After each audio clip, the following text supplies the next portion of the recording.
انسانوں کے ایک دوسرے کے ساتھ محسن اور احسان مند کے رشتے بھی ہوتے ہیں۔ جس طرح احسان جتلانا ایک بہت بری صفت ہے اور ایک بہت بڑی باطنی اور روحانی بیماری ہے، اسی طرح احسان فراموشی کرنا بھی بہت بڑا ظلم ہے۔ ہمارے ہاں آج کل جو چیزیں بڑی سستی ہیں، بڑی ارزاں ہیں، بڑی سوکھی مل جاتی ہیں، ان میں ایک چیز احسان فراموشی بھی ہے۔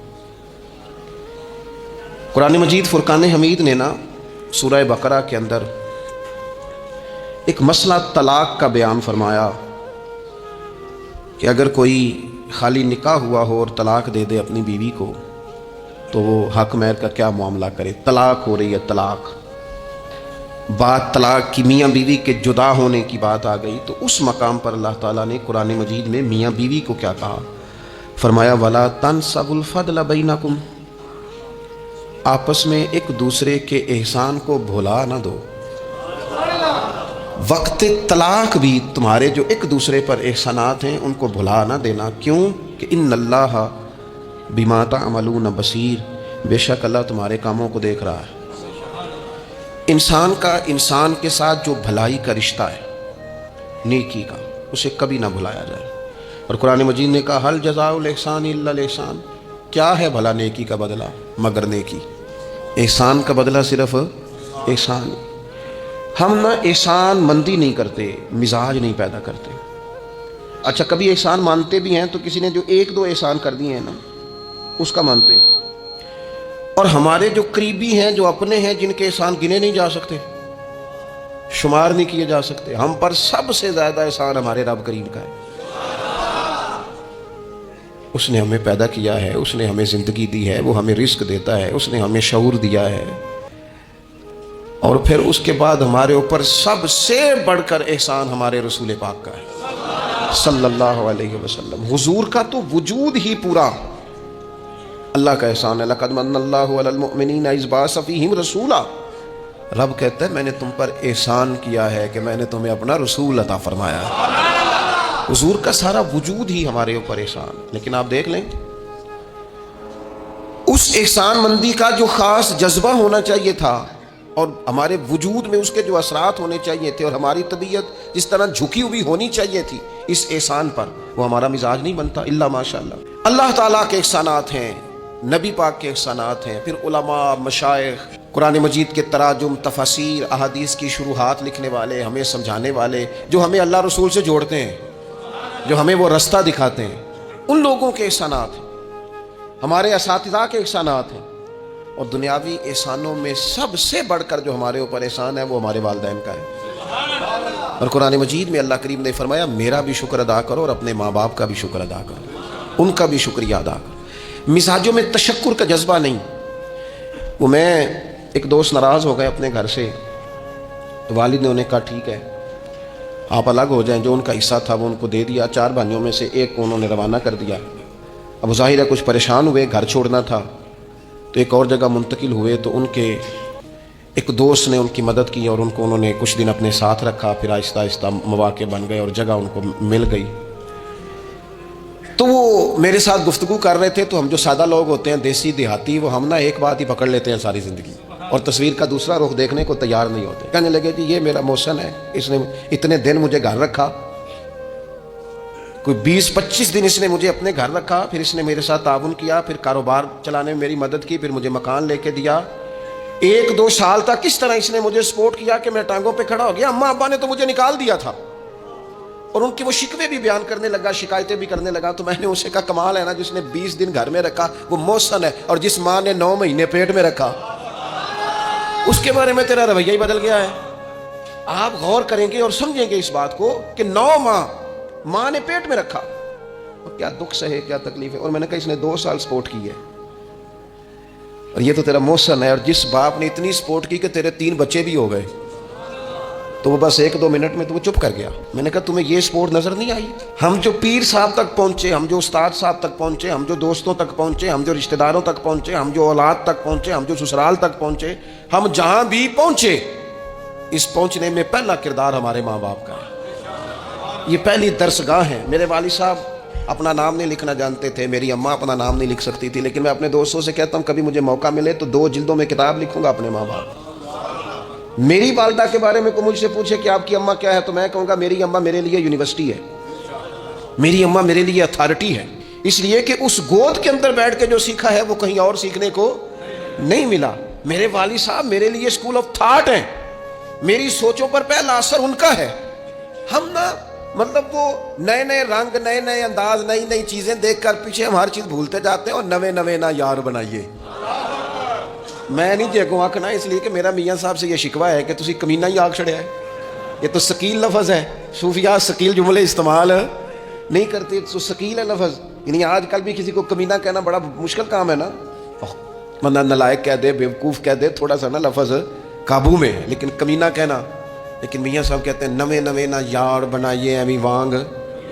وہ بھائی تھوڑا سا نا اپنے ماں باپ کے لیے بازو بچھے ہوئے ہو, محبت ہوئی ہو. اور یار میرے رسول پاک کریم محبوب علیہ السلام, معصوم آمنہ صلی اللہ تعالی علیہ وسلم, نبی پاک علیہ السلام نے نا فرمایا جس نے لوگوں کا شکریہ ادا نہیں نہ کیا اس نے اللہ کا بھی کوئی نہیں کیا. اگر تو کسی کا احسان مند ہی نہیں, اگر تو کسی کا مشکور ہی نہیں, تو تو اللہ کا کیا شکر ادا کرے. حضور نے فرمایا جب کوئی تمہارے ساتھ نیکی کرے تو بہترین بدلہ دینے کی کوشش کرو. وہ بابا بلے شاہ صاحب نے نا کتے کی وفاداری کا بیان فرمایا ہے, اور بڑی سمجھنے والی بات ہے. بابا صاحب کہتے ہیں کہ کتا جو ہے نا اس کے ہم مالک ہیں, تو ہمارا بھی تو کوئی مالک ہے نا. فرماتے ہیں ایک روٹی کتے کو ڈالتے ہیں, دوسری مانگے تو کئی دفعہ لوگ جوتا بھی مار دیتے ہیں, لیکن خود مالک جو ہے کتے کا وہ پنکھے کے نیچے, اے سی کے نیچے سویا ہے, اور کتا جا کے صبح کسی درخت کے نیچے سوتا ہے, اور ساری رات مالک سویا ہوا ہے, یہ پہرے داری کر رہا ہے, اور کسی کو بھی اس کے گھر میں آنے نہیں دے رہا. کہتے ہیں تو کتے کا مالک ہے تو تیرا بھی تو کوئی مالک ہے نا. تو راتی جاگے تے شیخ صدامے, راتی تے جاگ دے کتے تیتھوں اتے, مالک دا در مول نہ چھڑ دے. تو 4 سال بیماری آ جائے تو لوگ معاذ اللہ اللہ کے شکوے کرتے ہیں, اور تو جوتے مارتا ہے تو تیرا جانور تیرے گھر سے جانے کو تیار. لوگ بوری میں ڈال کے بند کر کے چھوڑ آتے ہیں, اسے پتہ ہے مالک چھوڑ گیا ہے, لیکن گھر آنے سے پہلے بلی پھر آ جاتی. راتی جاگیں تو شیخ صدامے, راتی جاگ دے کتے تیتھوں اتے, مالک دا در مول نہ چھڑ دے. پاویں مارو 100 جتے, ایک برکی دا قدر پچھانن, پاویں مالک ہوں من ستے. اے تیتھوں اتے رکھا سکھا کھا, دنے جا رکھاں وچ ستے. تیتھوں اتے اٹھ بلیا, چل یار منا لے نہیں تے پھر بازی لے گئے نہیں کتے. اٹھ بلیا چل یار منا لے نہیں تے بازی لے گئے. جنہاں تناں وچ عشق نہ رچیا کتے انہاں تھی چنگے. اور ویکھو نا مالک دے کر راکھی کر دے صابر بھوکے ننگے. اپنی زندگی میں کچھ مزاج شکر والا. نبی پاک علیہ السلام نے فرمایا جو تم سے نیکی کرے اسے اچھا بدلہ دینے کی کوشش کرو. اور حضور فرمانے لگے اگر بدلہ دینے کی طاقت نہ ہو تو پھر اس کے لیے دعا کرو, اور اتنی کرو اتنی کرو اتنی کرو محسن کے لیے دعا کہ تمہیں یوں لگے کہ تم نے حق ادا کر دیا ہے. پھر اس کے لیے دعا کرو, اپنے محسنوں کا شکریہ. اور یارو میرے نبی پر کوئی احسان نہیں کر سکتا, لیکن میرے رسول پاک صلی اللہ علیہ وسلم سے جس نے تھوڑی سی بھی محبت کی نا, مدینے والے لینے گئے میرے نبی پاک کو ہجرت سے پہلے.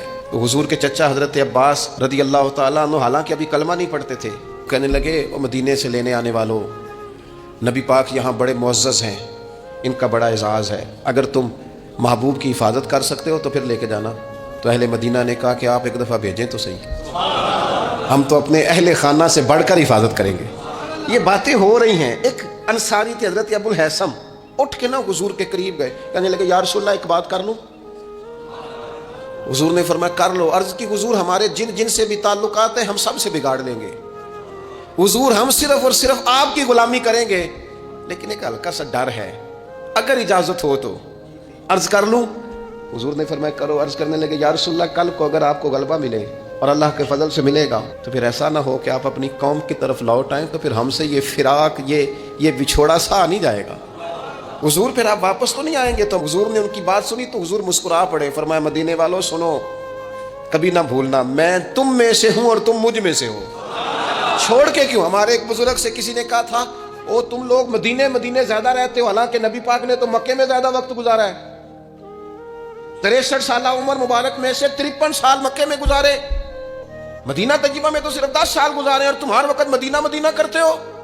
وہ کہنے لگے جا کے اپنا کیلکولیٹر ٹھیک کر، تیرا یہ فلسفہ بھی ٹھیک نہیں. نبی پاک نے مکے میں 53 سال گزارے ہیں اور مدینے میں قیامت تک کے لیے ڈیرا لگایا ہے. جا کے کیلکولیشن ٹھیک کر. حضور نے فرمایا رہنا بھی یہاں ہے، دفن بھی یہاں ہونا ہے، قیامت میں اٹھوں گا تو میری قبر بھی مدینے سے کھلے گی. مدینے والوں نے نا ایک دفعہ پھر ایک موقع آیا، مکہ فتح ہو گیا. تو فتح مکہ کے بعد نا ایک جنگ تھی، اس جنگ میں نا کچھ مال غنیمت آیا. تو نبی پاک علیہ السلام نے وہ مال غنیمت، یہ ایک مؤلفۃ القلوب قرآن پاک کی اصطلاح ہے، تالیف قلب کے لیے مال دینا. تو مکے کے لوگ مسلمان زیادہ ہوئے تھے، نئے ہوئے تھے، حضور نے مال زیادہ دیا، صحیح حدیث میں موجود ہے. زیادہ مال ذرا محبوب نے ان لوگوں کو دیا. تو ایک دو نوجوان انصار مدینہ میں سے کہنے لگے ابھی تو ہماری تلواروں سے اہل قریش کا خون ٹپک رہا ہے اور مال انہیں زیادہ مل گیا. حضور نے ایک خیمے میں اہل مدینہ کو جمع فرمایا تم نے یہ بات کی ہے؟ سچ بولنے والے لوگ تھے. عرض کی حضور ایک دو جوانوں کے منہ سے نکلی ہے. نبی پاک علیہ السلام نے فرمایا تم یہ کہہ سکتے ہو کہ یا رسول اللہ ان لوگوں نے تو آپ کو تکلیف دی تھی، ہم نے غلامی کی تھی. تم اگر کہو تو تم سچے ہو اس بات میں کہ یا رسول اللہ انہوں نے تو آپ کو نکلنے پہ مجبور کیا، ہم تھے جنہوں نے بازو کھول کے کہو تم یہ بات. تڑپ گئے اہل مدینہ. عرض کی حضور نہیں، ہم تو اندھیروں میں تھے، آپ کی برکت سے اللہ نے ہدایت کا نور عطا کیا. یا رسول اللہ صلی اللہ تعالی علیہ وسلم آپ کے ذریعے اللہ نے ہمیں اپنی پہچان عطا کی، قرآن عطا فرمایا، یہ ساری نعمتیں آپ کے صدقے ملی. پتہ حضور نے اہل مدینہ کی وفاؤں کا کس طرح ذکر فرمایا مدینے والوں اگر ہجرت کا موقع نہ ہوتا، رب نے ہجرت نہ رکھی ہوتی تو میں تو انصار مدینہ میں سے ہوتا. اور حضور فرمانے لگے اگر لوگ چلیں مختلف وادیوں میں تو مدینے والوں جس وادی میں تم چلو گے میں بھی اسی وادی میں چلوں گا. اور حضور نے فرمایا میرے مدینے والوں سے، انصار مدینہ سے صرف مومن ہی محبت کرے گا اور ان سے جو بغض رکھے گا وہ منافق ہوگا، کیونکہ ان کی وفاؤں کا صلہ ہے کہ رسول پاک نے انہیں عزتیں عطا فرمائی. تھوڑا سا اپنی زندگی میں احسان مندی کا مزاج. ہمارے ہاں نا خود غرضی کو باقاعدہ رواج دیا گیا اور بڑے بڑے غلط جملے جو اخلاقاً اپنی زبان سے ادا بھی نہیں کیے جا سکتے. میں تو جی کام نکالنے کے لیے کسی کو بھی باپ بنا لیتا، معاذ اللہ. مسلمان تو اس طرح کی بات نہیں کر سکتا. یہ خود غرضی، یہ لالچ، یہ وقتی طور پر کسی شخص کو استعمال کرنا، ٹیشو پیپر بنانا، یہ اہل ایمان کا تو طریقہ ہی نہیں. وہ تو یاد رکھتے ہیں ہر ایک کا احسان، وہ تو کسی نے محبت کی ہو تو اس کا خیال رکھتے ہیں. وہ تو ان چیزوں کو حضرت جعفر طیار نے کہاں شہادت دی تھی جنگ موطا میں، اور حق تھا اہل ایمان کا کہ وہ شہادت پیش کرتے، لیکن دین کے لیے گئے نا، حضور علیہ الصلوۃ والسلام کے فرمان پر گئے تو محبوب نے ان چیزوں کو یاد رکھا. جب ان کی شہادت کی خبر آئی تو حضور خود حضرت جعفر طیار کے گھر گئے، ان کے بچوں کو سینے سے لگایا. 3 دن تک حضور کے گھر سے کھانا پک کے آتا رہا. اور حضرت جعفر طیار کے بیٹے کہتے ہیں میرے لیے نبی پاک نے دعا کی تھی برکت کی. تو فرماتے ہیں زندگی میں کوئی ایسا سودا مجھے ملا ہی نہیں جس میں اللہ نے ڈھیروں نفع نہ عطا فرمایا ہو. لیکن ان کی اہلیہ حضرت جعفر طیار کی گھر والی رو پڑی، عرض کی یا رسول اللہ صلی اللہ تعالی علیہ وسلم اب میرے بچوں کا کیا بنے گا؟ والد کا سایہ اٹھ گیا، لیکن اسلام کسی کا حق نہیں رکھتا. کوئی مخلص ہو کر دین کے ساتھ چلے اور پھر اس شخص کا حق رکھا جائے، اس کی قدردانی نہ ہو، اس کو نوازا نہ جائے. من عمل صالحا من ذکر او انثى وهو مؤمن فلنحيينه حیاتا طیبہ. اللہ فرماتے ہیں جو بھی ایمان لانے کے بعد نیک اعمال کرے، چاہے مرد ہو چاہے عورت ہو مومن، فلنحيينه حیاتا طیبہ، ہم اسے پاکیزہ زندگی عطا فرمائیں گے، اسے اعزازات سے نوازا جائے گا، حیات طیبہ ملے. حضرت جعفر طیار رضی اللہ تعالیٰ عنہ کی اہلیہ اور میرے بچوں کا کیا بنے گا؟ والد چلا گیا. بڑے مسائل ہوتے ہیں زندگی میں، ہم نے دیکھا ہے والد کے جانے کے بعد کس طرح کی آزمائشوں سے لوگوں کو گزرنا پڑتا ہے. شروع میں لوگ آ کے کہتے ہیں ہم تمہارے ساتھ ہیں، پھر لوگ کہتے ہیں کوئی ایسا تو نہیں نا ابا چلا گیا، بڑا کچھ دے کے گیا ہوگا، اور پھر یہ نکمے کیوں ہیں، یہ کام کیوں نہیں کرتے. پھر وہی لہجے تھوڑے ہی عرصے کے بعد تبدیل ہو جاتے ہیں، انداز بدل جاتا ہے. لیکن جناب جعفر طیار کی اہلیہ جب رو رہی تھیں، آنسو بہا رہی تھیں، تو میرے محبوب نے بھی ایک وعدہ کیا. حضور نے کہا اگر ان کے باپ نے دین کے ساتھ نیکی کی ہے، خدمات پیش کی ہیں، تو پھر اسلام کسی کا حق تھوڑی رکھتا ہے. نبی کریم صلی اللہ تعالی علیہ وآلہ وسلم نے فرمایا تو پریشان نہ ہو، انا ولیہم فی الدنیا والآخرہ. فرمایا میں دنیا میں بھی ان کا وارث بنوں گا، میں قیامت میں بھی ان کا وارث بنوں گا. میرے دوستو اپنے مزاجوں میں تھوڑا سا نا پلٹ کے دیکھا جائے، محسنین پر غور کیا جائے. کتنے لوگ تھے انہوں نے ہمیں سہارا دیا، کتنے لوگ تھے زندگی کے موڑ پر کس طرح کر کے انہوں نے ہمارے ساتھ شفقتیں کی. میں نے تو کالج میں دیکھا ہے کہ جن کو بالکل دنیا دار نوجوان کہا جاتا ہے اور کوئی دینی تعارف اور دینی وزاداری نہیں رکھتے، وہ بھی ایک دوسرے کی فیسیں دے رہے ہوتے ہیں، وہ بھی ایک دوسرے کو کہہ رہے ہوتے ہیں چل یار سیر پہ جانا ہے چلتے ہیں، لیکن کسی کی نیکی کو یاد بھی تو رکھا جائے۔ حالات بدلتے ہی عنوان بھی بدل جائے، تھوڑی سی تبدیلی آتے ہی انسان کا مزاج بھی بدل جائے۔ یہ احسان مندی کا نہ ہونا، اور اگر کبھی ہونا بھی تو وہ جذباتی قسم کی، جیسا میں نے کہا کہ ایک دو احسان کسی نے کیا وہ تو یاد رکھ لیا گیا۔ دوسری شادی کرنا بالکل جائز ہے، کوئی اس میں دو رائے نہیں، اگر کوئی حق ادا کر سکتا تو کرے، لیکن نبی پاک علیہ السلام نے سیدہ خدیجہ الکبریٰ کی موجودگی میں دوسرا نکاح نہیں کیا۔ اعلیٰ حضرت بریلوی رحمۃ اللہ علیہ حج کے لیے تشریف لے گئے تو وہاں جتنے علماء اس وقت موجود تھے وہ سارے آ کے بیٹھ گئے، حضور ہمیں حدیث پاک پڑھا دیں، ہمیں تفسیر کے اسباق پڑھا دیں، ہم شاگرد بننا چاہتے ہیں، اسناد لے رہے ہیں۔ اب اس زمانے میں لوگ 6 ماہ سال اس سے بھی زیادہ حرم شریف میں رہتے تھے، تو وہاں کچھ لوگوں نے کہا حضور اتنا عرصہ آپ کو یہاں رکنا ہے تو آپ یہاں نکاح کر لیں۔ فرمانے لگے دوسری شادی جائز بھی ہے اور میں اس کی طاقت بھی رکھتا ہوں، لیکن اعلیٰ حضرت فرمانے لگے میری اہلیہ نے نا تکلیفوں میں میرا ساتھ دیا ہے، میں اسے وقت نہیں دے پایا، دین کے کام میں لگا رہا، لیکن اس خاتون نے بڑی نیک نامی کے ساتھ میرے ساتھ زندگی بتائی ہے۔ یہ اعلیٰ حضرت کے لفظ ہے۔ فرمانے لگے میں طاقت بھی رکھتا ہوں، شریعت کی اجازت بھی رکھتا ہوں، لیکن میں دوسری شادی اس لیے نہیں کروں گا کہ میری بیوی کو تکلیف ہوگی۔ لیکن یہاں جناب حالات بدلے نہیں تو عنوان بدلا نہیں۔ میں نے کہا ہے کہ ناجائز نہیں کہہ رہا میں اس کو کسی مقام پر بھی، لیکن کچھ چیزیں ایسی ہیں جس کو آگے بڑھ کر ہم سیرت اور سوانے سے لے سکتے ہیں۔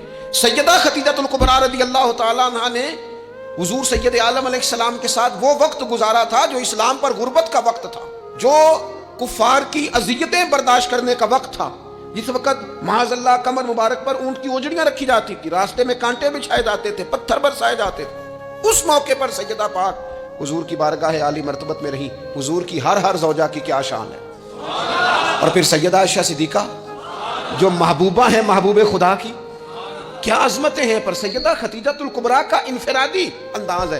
حضرت عائشہ صدیقہ کہتی تھی میں نے اس خاتون پر ہمیشہ رشک کیا، بڑے سارے لوگ آتے تھے حضور سے ملنے، لیکن دروازے پر ایک خاتون بولی، جناب حالہ بنت خولت، دروازے پر خاتون بولی، اجازت مانگی السلام علیکم کے بعد میں آ جاؤں؟ تو سیدہ عائشہ صدیقہ فرماتی ہے محبوب نے جھٹ سے چہرہ مبارک اٹھایا، فرمایا یہ تو حالہ کی آواز ہے، یہ تو ختیجہ کی بہن ہے، یہ دیکھو کتنی آواز ملتی ہے، تو ختیجہ کی بہن ہے، حالہ کی، جلدی سے بلاؤ۔ کہتے وہ آ گئی، بیٹھی، چلی گئی۔ میں نے عرض کی حضور اللہ تعالیٰ نے آپ کو بڑی بہتر ازواج دی ہیں، پر اس خاتون کا بڑا ذکر کرتے ہیں۔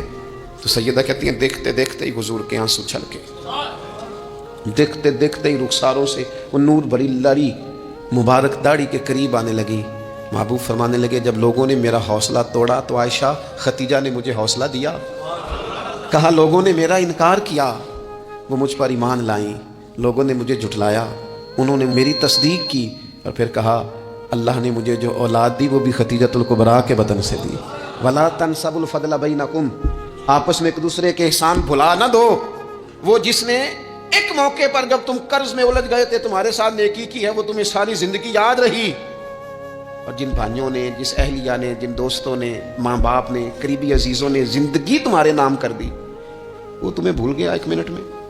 اپنی زندگی احسان مندی والی ہو، اس میں حضرت ابوبکر صدیق رضی اللہ تعالیٰ عنہ نے بڑا کریم محبوب کا ساتھ دیا۔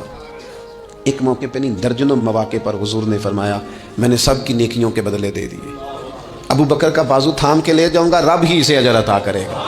حضرت صدیق اکبر رضی اللہ تعالیٰ عنہ کی ان باتوں کو میرے کریم نے ہمیشہ، بلکہ حضرت عمر کہتے ہیں میری اور جناب صدیق اکبر کی کسی بات میں شکر رنجی ہو گئی تھی، اور جناب صدیق حضور کے پاس چلے گئے اور جا کر کے عرض کیا کہ یا رسول اللہ صلی اللہ تعالیٰ علیہ وآلہ وسلم یہ معاملہ ہو گیا ہے۔ حضرت سیدنا ابو بکر صدیق کی بات سن کے حضور خاموش ہو گئے۔ حضرت صدیق نے عرض کی حضور میں نے کہا بھی تھا، عرض بھی کی تھی، لیکن عمر فاروق مانے نہیں، یہ اگر کوئی بھائی معذرت کرے تو اس کی قبول کر لینی چاہیے۔ ہمارے ہاں نا احساس ہونے پر منتیں کرتے دیکھے ہیں میں نے بھائی، اپنے بچوں سمیت آ کے بیٹھے دیکھے، اور چار یار غلطی ہو گئی تھی۔ وہ بندہ جس کی روزانہ لاکھوں غلطیاں رب معاف کرتا ہے، وہ کسی کی ایک خطا بھی معاف کرنے کو تیار نہیں ہے۔ شادی کا موقع ہے، منانے کے لیے جا رہے ہیں رشتہ دار، کہتے ہیں آج تو ٹائم آیا ناراض ہونے کا، اور تیار ہی نہیں ہے، راضی نہیں ہوتے۔ یہ حدیث یاد رکھ لینا، نبی پاک علیہ الصلوۃ والسلام نے فرمایا جس کا بھائی اس کے پاس معذرت لایا، معافی مانگنے آیا اور اس نے معاف نہ کیا، محبوب فرماتے میرے حوض کوثر پہ نہ آئے۔ یہاں نہ آئے وہ تیرا بھائی، ہاں کوئی عقیدے کا مسئلہ تھا، کوئی شرعی معاملہ تھا تو بات اور تھی، ذات کے لیے بت بنا کے رکھے ساری زندگی، اور معافی دینے کو ہم تیار نہ ہوئے، احساس ہی نہیں پیدا کیا کہ وہ جو آ گیا ہے وہ تو اب آ گیا، اب ہمیں درگزر کا حکم تھا۔ حضرت ابوبکر صدیق رضی اللہ تعالیٰ عنہ نے معذرت چاہی، لیکن جناب عمر کے مزاج میں جلال تھا، وہ ناراض ہیں۔ حضرت صدیق حضور کی بارگاہ میں حاضر ہو گئے، سارا مدعا عرض کر دیا۔ حضرت عمر کہتے ہیں میں پیچھے گیا، اور جب میں گیا تو میں حال سارا سمجھ گیا۔ کہتے ہیں جب نبی پاک کی بارگاہ میں گیا تو جو حضور کے جملے تھے وہ جناب صدیق اکبر کی عظمت کو کہاں سے کہاں لے گئے۔ محبوب فرمانے لگے عمر کیا تم میری خاطر ابوبکر کو چھوڑ نہیں سکتے تھے؟ فرمایا جب سب مجھے جھٹلا رہے تھے یہ میری تصدیق کر رہا تھا، جب سب کی تلواریں نیام سے باہر نکلی ہوئی تھیں اور ابوبکر سینہ کھول کے میری حفاظت کر رہا تھا، تم میری وجہ سے اسے چھوڑ نہیں سکتے تھے۔ احسان کسی کا تو یاد رکھا جائے، اور جو لوگ احسان مند تھے، حضرت شیخ سعدی رحمۃ اللہ تعالیٰ علیہ فرماتے میں نے دیکھا ایک شخص کے پیچھے پیچھے ہرن چل رہا تھا، وہ ذرا میرے قریب آیا تو میں نے اسے آ کے کہا کہ یہ ہرن تو بندہ دیکھ کے بھاگ جاتا ہے، تیرے پیچھے کیسے چل رہا ہے؟ تو سعدی فرماتے ہیں وہ شخص کہنے لگا اس کا بچہ مر رہا تھا، میں نے بچایا ہے، میں نے اس کے بچے کو پانی پلایا ہے، گھاس کھلائی ہے، تو جب سے یہ دم ہلاتا ہلاتا میرے پیچھے ہے۔ حضرت سعدی فرماتے ہیں اس کے گلے میں رسی کوئی نہیں تھی، اور اگر اس کے گلے میں کوئی رسی تھی تو احسان کی رسی تھی جس سے وہ بندھا ہوا پیچھے پیچھے چلا آ رہا تھا۔ کوئی تو ایسی رسی، یہاں تو بھائی اتنا عجیب معاملہ ہو گیا ہے۔ ہمارے ایک بہت بڑے بزرگ عالم ہیں تو ایک دن فرما رہے تھے یار حد ہو گئی ہے، جن کو پڑھایا تھا لکھایا تھا وہ مقابلے میں آ کے بیٹھ گئے، ہم نے شاگرد بنائے تھے کہ دشمن تیار کیے تھے۔ وہ عربی کا ایک محاورہ ہے نا، جس سے نیکی کرو پھر اس کے شر سے بھی بچو، بعض تو اسے حضرت علی کا قول بھی کہتے ہیں۔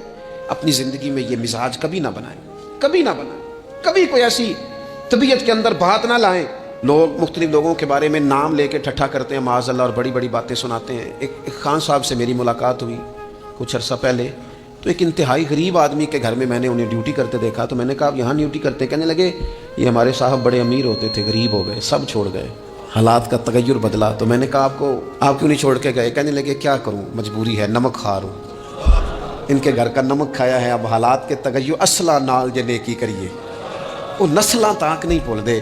تو وہ میرے دوست کہنے لگے میں نے اسے 20 دفعہ کہا ہے کہ تو چلا جا، سب چلے گئے اور میرے پاس گنجائش بھی نہیں، لیکن یہ کہتا ہے یہیں روٹی کھائی ہے، جب راج کے ملتی تھی تب بھی کھاتے تھے، اب ایک ملتی آدھی آدھی کھائیں گے، رہنا یہیں پہ ہے۔ احسان مندی کا مزاج، اور بالخصوص اپنے قریبیوں کے بارے میں، اپنے اہل خاندان میں سے قریبیوں کے بارے میں احسان مندی کا مزاج بنائیں۔ اپنی طبیعت سے ناشکری، اپنی طبیعت سے رشتوں کو توڑنا، اپنے مزاج سے اپنے قریبیوں کے احسانات کو بھول جانا، اس سے باہر آئیں۔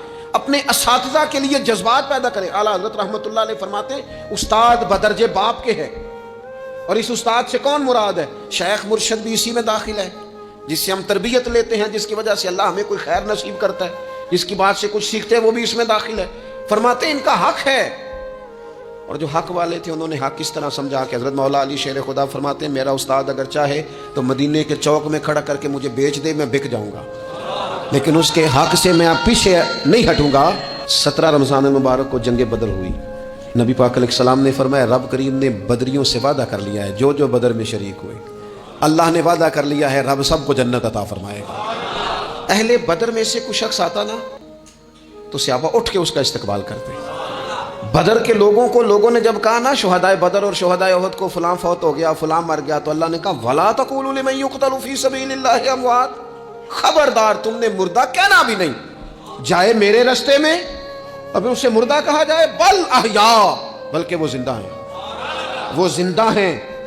تم شعور نہیں رکھتے ان کی زندگی کا تو تم نے مردہ کہہ دیا، وہ تو زندہ ہے۔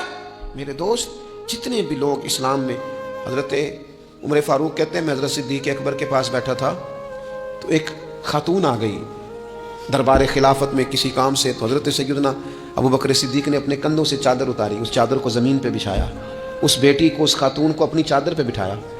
حضرت سیدنا عمر کہتے ہیں میں نے کہا اللہ نے آپ کو اتنی شانوں سے نوازا ہے، انبیاء کے بعد آپ سب سے افضل ہیں، اور آپ اپنی چادر کس کے لیے بچھا رہے ہیں؟ کون ہے آخر یہ خاتون؟ تو حضرت ابوبکر صدیق فرمانے لگے حضرت سعد بن ربیع رضی اللہ تعالیٰ عنہ نے میدان احد میں حضور کے قدموں میں جان قربان کی تھی۔ میں نے کہا کہنے لگے یہ اسی سعد بن ربیع کی بیٹی ہے، یہ آج آئی ہے۔ اور ہمارے ملک میں کیا ہوا؟ کبھی پلٹ کے دیکھنا شہداء کے خاندان کس کیفیت میں، کبھی پلٹ کے دیکھنا سرحدوں پہ جان دینے والوں کے بچوں کی کیفیت کیا ہے. کبھی کسی تقریب میں بلا لیا جاتا ہے, 2 جملے کہہ دیے جاتے ہیں, کوئی ایک آدھ میڈل بھی دے دیا جاتا ہے, لیکن کبھی پلٹ کے دیکھنا ان کی کیفیات کیا ہیں, ان کا خیال رکھا, ان چیزوں کو غور کیا گیا. کسی نے اگر کسی مقام پہ کوئی نیکی کی تو اس نیکی کا اعزاز رکھا گیا. میں نے تو اپنی زندگی میں دیکھا ہے, بڑا چھوٹا آدمی ہوں کہ میں نے دیکھا ہے دین کا کام آپ تھوڑا کرتے ہیں, رب آپ کو اجر اتنا عطا کرتا ہے, اتنا عطا کرتا ہے کہ انسان شرمندگی میں پانی ہوتا جاتا ہے کہ یہ تو بالکل میری اوقات ہی نہیں تھی, یہ تو کیفیات ہی نہیں تھی. یہ اس مسجد کے نقشے کی جب بات چل رہی تھی تو نقشہ منظور کرنے والوں میں سے ایک صاحب نے مجھے کہا اتنی بڑی مسجد بنا رہے ہیں تو وہاں تو آبادی کوئی نہیں, تو اتنی بڑی مسجد بنا رہے ہیں تو لوگ کہاں سے آئیں گے. تو میں نے کہا ہمیں تو پہلے بھی نہیں پتا کہاں سے آتے ہیں. وہ کہنے لگے نہیں پھر بھی کوئی اندازہ تو ہو. میں نے کہا کہ میں چلے مسلمان پر ویسے ہی اعتبار کرنا چاہیے, تو میں تو ویسے ہی پگڑی داڑھی والا ہوں, سچ بتاتا ہوں مجھے نہیں پتا کہاں سے آئیں گے, پر امید ہے کہ آ جائیں گے. اب جو آ رہے ہیں وہ مجھے صرف ایک ہی بات کہہ رہے ہیں, تہاڈی جگہ تھوڑی ہے, جگہ ذرا بتا لو. میں نے کہا ذرا ٹھہر جاؤ, جو چیزیں ہو رہی ہیں ان کو ذرا مینج کر لیں. دیکھو اللہ تبارک و تعالی, اللہ کا رسول, دین کسی کا قرض نہیں رکھتا. ہمارے مخلص ہونے میں دیر ہوتی ہے, ہم اور جلدی شکوہ کرتے ہیں اپنی زبان پہ, اللہ تعالیٰ ہمیں معاف فرمائے. بعض اوقات نہ چاہتے ہوئے کچھ ایسی باتیں آ جاتی ہیں جن میں بعد میں شرمندہ ہوتی ہیں, یار یہ جملہ کیوں کہا, دین تو بڑا اعزاز دینے والا. اپنے محسنوں کا شکریہ ادا کریں. آپ یقین کریں میں نے زندگی میں ایسے اساتذہ دیکھے جن کا مقصود تنخواہ لینا نہیں تھا, پڑھانا تھا, اور انہوں نے جیب سے خرچ دے کے بچوں کو پڑھایا, دل لگایا, جد و جہد کی. ایسے مشائخ دیکھے جنہوں نے وارفتگی کے ساتھ لوگوں کو دین کی طرف قائل کیا. اب نا زمانے میں تکلف پیدا ہو رہا ہے, اب طبیعتیں احسان مند نہیں رہی. بچے اپنے ماں باپ سے جب یہ کہیں کہ آپ نے ہمارے لیے کیا ہے, اور جب شاگرد اٹھ کے اپنے استاد سے کہیں کہ اگر پڑھایا ہے تو فیس نہیں لی, مفت پڑھایا ہے. اگر کوئی بیوی اٹھ کے اپنے خامد سے کہہ دے, نبی پاک علیہ السلام نے فرمایا, بخاری میں موجود ہے, کہ ساری زندگی تم عورت کے ساتھ نیکی کرتے ہو لیکن تمہارا ایک عیب دیکھتی ہے تو وہ کہتی ہے میں نے تو کبھی تم میں کوئی بھلائی دیکھی نہیں, یہاں تو سکھ پایا ہی نہیں. فرمایا اس بنیاد پر کثرت سے عورتیں دوزخ میں جائیں گی. اور اگر وہ خاتون جس نے سارے دکھ سکھ دھوپ چھاؤں خامد کے ساتھ گزاری, اگر خامد اسی کو اٹھ کے تانا زنی کرے اور اس کے 2-1 کاموں کو بنیاد بنا کر کے یہ چیز نہیں ملی, یہ کپڑا وقت پہ استری ہوا نہیں ملا, اس کی زندگی کی ساری نیکیوں کو توڑ کے رکھ دے, یہاں تک کہ اس کے ماں باپ کے بارے میں بھی کمزور جملے کہے, تو اللہ کا قرآن کہتا ہے وَلَا تَنْسَبُوا الْفَضْلَ بَيْنَكُمْ, آپس میں ایک دوسرے کا احسان بھول نہ جایا کرو. تھوڑا سا احسان مند رہیں, تھوڑا سا چیزوں کو سمجھیں, تھوڑا غور کریں. اگر یہ مزاج میں بات پیدا ہو جائے تو زمانے میں قرار آئے گا, ہم ایک دوسرے کی قدر کا احساس ہوگا, مل کے رہنا ہم پسند کریں گے, ہمارے اندر وہ چیزیں آئیں گی. یہ ادارے بنتے ہیں, یہ چلتے ہیں, لوگ آتے ہیں, میرا ہی نام ہے, مجھے ہی لوگ جانتے ہیں, میرا ہی تعارف ہوتا ہے, لیکن میں تو ابھی آیا ہوں. تو جس نے یہاں میرے آنے سے پہلے صفیں بچھائی ہیں وہ بھی تو بڑا قیمتی آدمی ہے نا, جس نے جھاڑو دیا اس کی بھی تو بڑی بات ہے نا. جو میں چلا جاؤں گا اپنے معاملات میں, جہاں مجھے مزید سفر کرنے نکل جاؤں گا تو یہاں ڈیوٹی کریں گے, یہاں سے چیزیں اٹھائیں گے, ان کی بھی تو بڑی بات ہے نا. لیکن ہم احسان ماننے کو تیار, یعنی سو رہے ہیں سیٹھ صاحب گاڑی میں, پیر صاحب, علامہ صاحب سو رہے ہیں, ڈرائیور گاڑی چلا رہا ہے, سویا ہوا ہے, پتہ نہیں کتنی دیر ہو گئی, ایک ذرا جگہ کسی جگہ بریک لگ گئی ہے تو آنکھ کھلتے کہتا ہے دھیان نہ چلا, او بھائی تو سویا ہوا تھا. اس کی نیکی سمجھ جس نے ساری رات تجھے سفر کرایا ہے, اور یہاں تو تلخ ہو گیا صرف ایک بات پر. احسان مندی کا مزاج نہیں. مطعم بن عدی ایک سردار تھا قریش کا, یہ بات نا, یہ ایک میں پڑھتے میں بدر کو پڑھ رہا تھا دراصل, یہ ایک بات میں نے پڑھی تو یہ سارا عنوان ہی میں نے بدل دیا. میں نے کہا بات ہی اس پہ کرنی. ایک شخص کا ذکر آیا بدر میں, مطعم بن عدی کا, کافر ہے, مسلمان نہیں ہوا, بدر میں اس کا ذکر آیا. ذرا دیکھیے ذکر کیسے آیا. نبی اکرم صلی اللہ تعالیٰ علیہ وسلم جب طائف سے واپس آئے نا, تو جب کوئی شہر سے جاتا تھا واپس آتا تھا تو کسی کی پناہ میں آتا تھا تاکہ پھر کوئی سے تکلیف نہ دے, اس دور کا رواج تھا. تو نبی پاک علیہ السلام جب واپس آئے تو کئی لوگوں سے بات کی گئی لیکن کوئی بھی آگے نہ بڑھا حضور کی حفاظت کے لیے. تو مطعم بن عدی اپنے 6 یا 7 بیٹوں کو لے کر اسلحے سمیت پوری شان و شوکت کے ساتھ نبی پاک کو لے کے آیا, اور پھر حضور نے بیت اللہ شریف میں نماز پڑھی. وقت گزر گیا, ایک دور کی بات تھی, ایک بات تھی, وہ دور گزر گیا. اس کے بعد بڑے دور آئے, اللہ نے معراج عطا کی, حضور یہاں آ گئے مدینہ طیبہ میں, یہاں سینکڑوں لوگ مسلمان ہوئے, بدر میں اللہ نے فتح دی. جب بدر کے قیدیوں کی بات چل رہی تھی نا, یہ جو لوگ قیدی ہو کے ہیں انہیں کس طرح چھوڑنا ہے, تو بڑے بڑے سردار مکے کے تیار تھے سفارش کے لیے آنے کے لیے کہ ان قیدیوں کو چھوڑ دیا جائے. یہاں بھی مشورہ ہو رہا تھا کیا کرنا ہے, قتل کر دیا جائے ان کفار کو, یہ بھی مشورہ تھا, فدیہ لے کے چھوڑ دیا جائے, یہ بھی مشورہ تھا. بہت ساری چیزیں ابھی طے ہونی تھی. تو ان ساری باتوں کے بیچ اچانک کیفیت بدلی.